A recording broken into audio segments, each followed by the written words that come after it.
Did you know that the majority of the world still believes that there's only one way to create income? And that's working a 9 to 5. But I wonder, what do they think that wealthy people do to create their income? I have so much money. Okay, I gotta go to my 9 to job. I'm rich, but I still gotta work. Hey guys, Eli here. In today's video, I want to talk about 7 streams of income that maybe you know about them, maybe you don't know about them. But by the end of this video, you'll know all about the 7 streams of income and some of the ways that you guys can possibly take advantage of them. And we're starting now.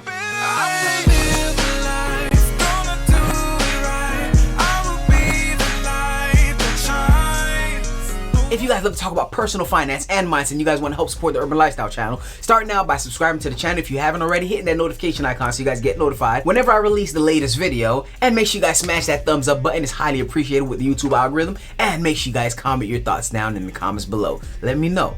Are you guys taking advantage of the 7 streams of income? Comment down below, let me know. So the first stream of income is earned income.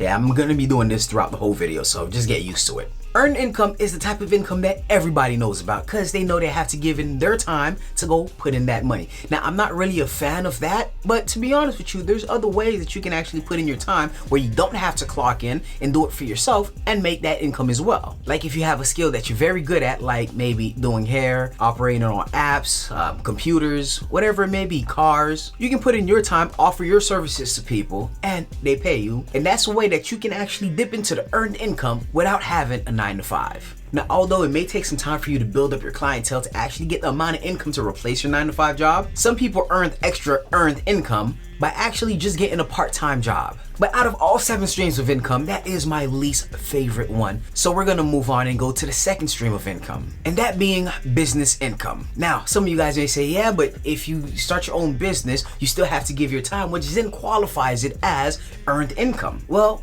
correct, yes, but if you establish your business, then you can go ahead and hire people or even add an additional product that you can actually earn income from that business by itself without doing any additional work. Like in my wife's business, we're able to leverage that business to the point where we hire a relative on the weekends to help out with the business, and we're able to make additional income based off that, which means we didn't have to put extra time to actually increase our income. Another way that we actually leveraged our business was by adding a couple of products with no additional work. We were able to sell that product by just them seeing it there, and voila, an additional 10%. And business income can also be known as profit income, where you buy a product and you just sell it for a higher price. Now, ways that I utilize this is by going on Amazon, maybe going on Craigslist, and seeing if there's anything that I can find for cheap, go get it, and then resell it again. And I've done this before where I go to garage sales and I find stuff that I believe that I can sell back, and then I buy it for a good deal, and then I go on OfferUp, Let Go, Facebook Marketplace, and I resell it, making a profit off it. Even by going on Craigslist, if you go for the for sale, and underneath that tab you'll find a word that's my favorite word, free,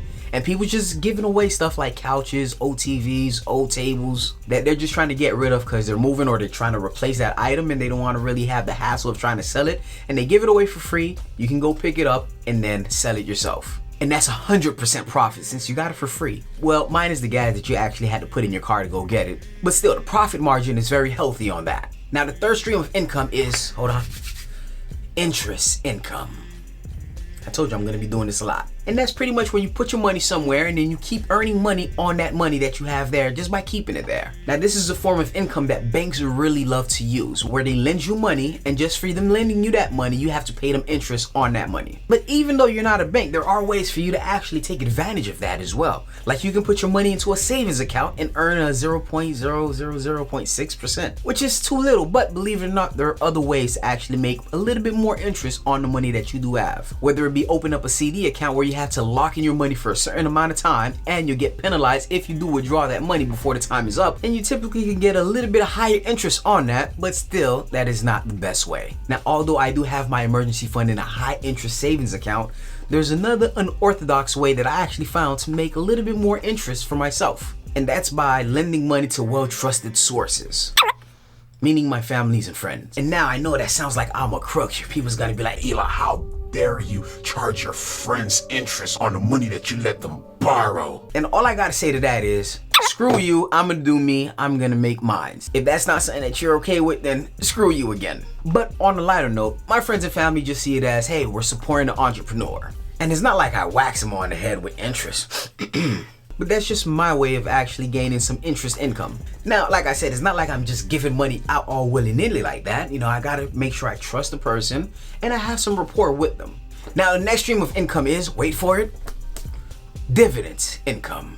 Now, pretty much if you're watching this video, and especially if you're in the finance space, you should know what dividend income is. But just for the 0.0001% that don't know, dividends income is when you actually buy a stock that pays dividends, and just for holding the stock every 3 months, sometimes maybe every twice a year, maybe even once a month, they pay you based on the profit that the company made within that given month, maybe 3 months or twice a year. And it's all just for being a shareholder of that company itself. Now, out of everything I mentioned, this one is the most easiest. It's just, hey, buying shares of a company, holding that company, and get paid whenever they pay out a dividend. But of course, just because you're buying a company because it pays dividend doesn't mean that it's a good company. Because companies do go bankrupt and you can lose a lot of capital gains based off if the company share prices go down. Now, the next stream of income is rental income, which is the hardest income stream to create. Reason being is because you would actually have to buy a rental property and rent it out, and you're gonna have to maintenance it and make sure you deal with tenants that, hey, sometimes you get lucky and sometimes you don't.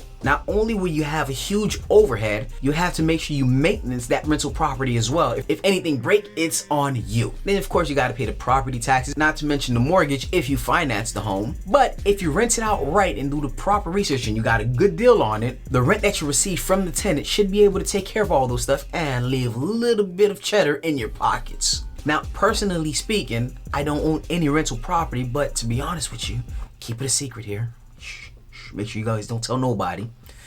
I do take advantage of rental income. How? Well, that's what I'm gonna tell you. I do own stocks that are called REIT, which are real estate investment trusts. There are companies in the stock market that actually own real estate, whether it be commercial properties, whether it be private properties, and properties that they rent or lease. And the fact that they are REITs, they gotta pay 90% of their profits to their shareholders in the form of dividends. And some of those REITs do pay monthly. Like one of the companies that I do own is called O, which is Realty Income, pays a monthly dividend, and they own properties all across the United States and other countries. And they lease it out to companies like Walgreens, 7-Eleven, a whole bunch of other companies. And when those companies pays their rent or lease to Realty Income then goes and said, hey, shareholders, thank you for holding the stock. Here's your monthly dividend check. And so in that kind of way, I'm actually taking advantage of the dividend income and rental property income at the same time. I call it the poor man rental income.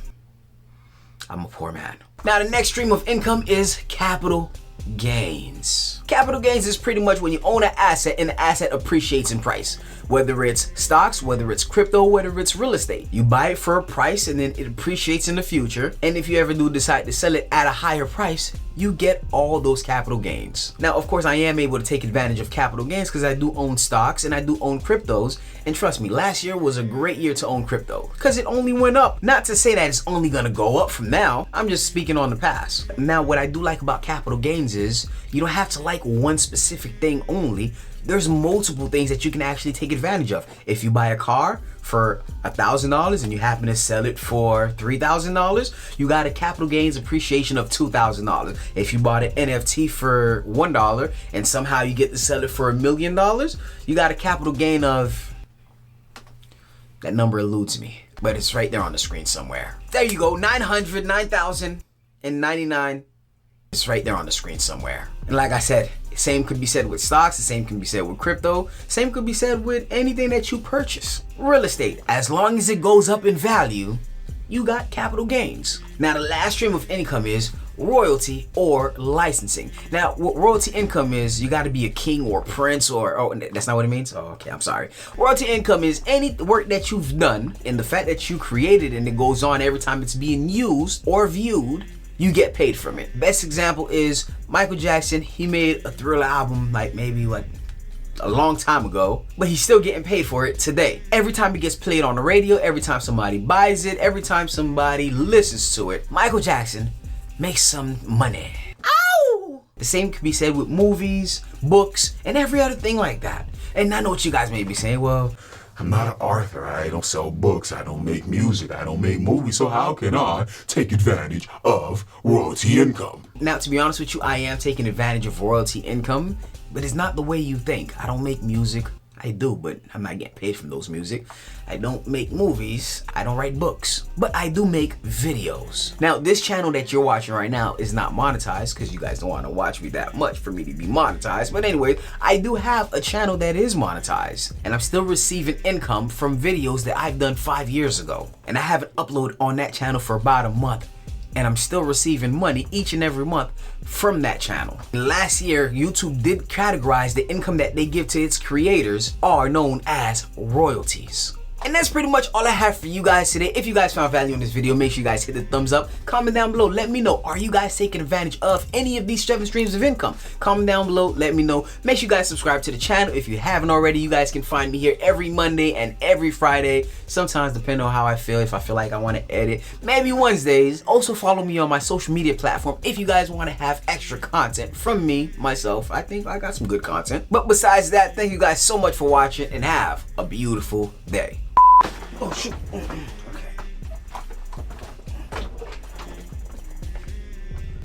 Did you know? I forgot my lines. Okay, let's do this again. Tell mom we get called. I'm speaking in the wrong language, am I? Did you know that the wealthiest people forget what video they're making? You want to tax the rich, hey? Well, I'll give you a piece of my mind, why don't I? Shimon, my love, she's just... Man, my face is so greasy. I need makeup. Hey guys, Feli. Feli. Okay, Eli. My name is Eli. I forget my own name now. Hey guys, Eli here. What the heck this video's about, man? Damn. Don't mind me, I just have so much video ideas. I'm gonna get to it. Okay, I got it now. I got it. Did you know that the majority of the world only believes that there's one way to create income? Alright. Did you know that the majority of the world believes... God dang it! I do not care if I can just make $1. If I can make $1, I can make 2. If I can make 2, I can make 4. If I can make 4, I can make 400. It's not about, hey, just replacing your full-time income. I just got a check for $10 just for something I did a while back. I forgot what it was. It doesn't matter. All that income, it all combines. Like just about last month, $800 and everything combined. It doesn't have to be 8 million. I just want to make sure I have, and I'm not relying on just one source. And